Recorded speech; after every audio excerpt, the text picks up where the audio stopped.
శ్రీ కాళికాదేవి జ్యోతిషాలయం. దూరంలో ఉన్న వారికి ఫోన్ ద్వారా జ్యోతిష్యం చెప్పబడును, పూజలు చేయబడును. మీకు ఎటువంటి సమస్యలు ఉన్నా జ్యోతిష్యం చెప్పబడును. తీరని సమస్యలకు ప్రత్యేకమైన హోమాలు చేయబడును. మీరు కోరుకున్న పనులు మూడో వ్యక్తికి తెలియకుండా చేయబడును.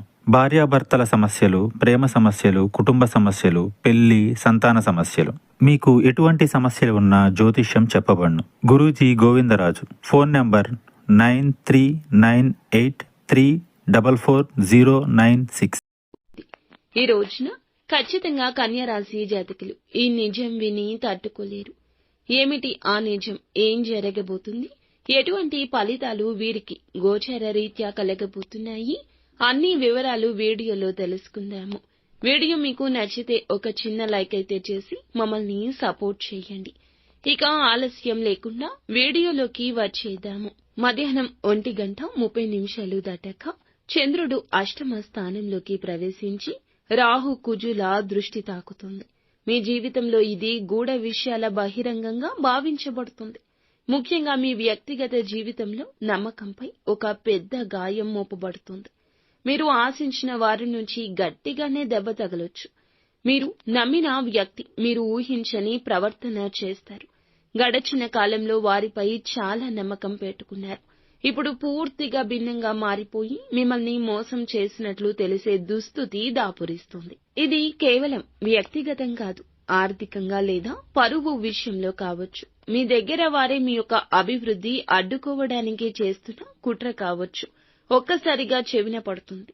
వారి మాటల్లో వక్రీభావం ఉంటుంది.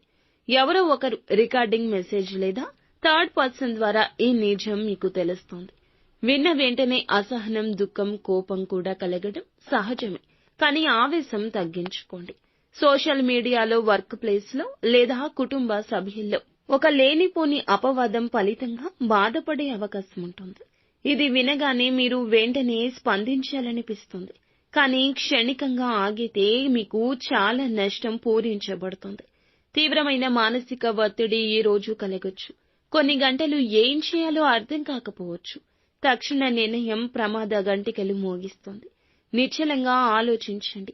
నమ్మిన వ్యక్తితో మాటల్లో గౌరవం ఉండాలి. ప్రతి విషయానికి వెంటనే స్పందించొద్దు.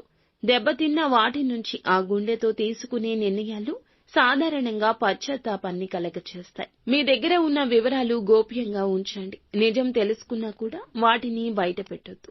ఇందులకు ఆధారంగా భవిష్యత్తుకు సంబంధించి నిర్ణయం తీసుకోవడం, మీ శాంతి కాపాడుకోవడం మీ లక్ష్యం.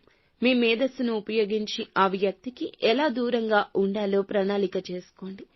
ఓం శ్రీ హనుమతే నమః ఈ యొక్క మంత్రాన్ని కష్టం కలిగిన ప్రతిసారి, బాధ కలిగిన ప్రతిసారి బాధాతప్త హృదయంతో 21 సార్లు జపించండి. ఖచ్చితంగా హనుమంతుని అనుగ్రహం కలుగుతుంది. మానసిక స్థైర్యం కలుగుతుంది. మీ జేబులో ఈ రోజున ఒక నిమ్మకాయను పెట్టుకుని వెళ్ళండి. మీకు ఉన్న దృష్టి పోతుంది. మీకు మనసు ప్రశాంతంగా మారుతుంది. అంత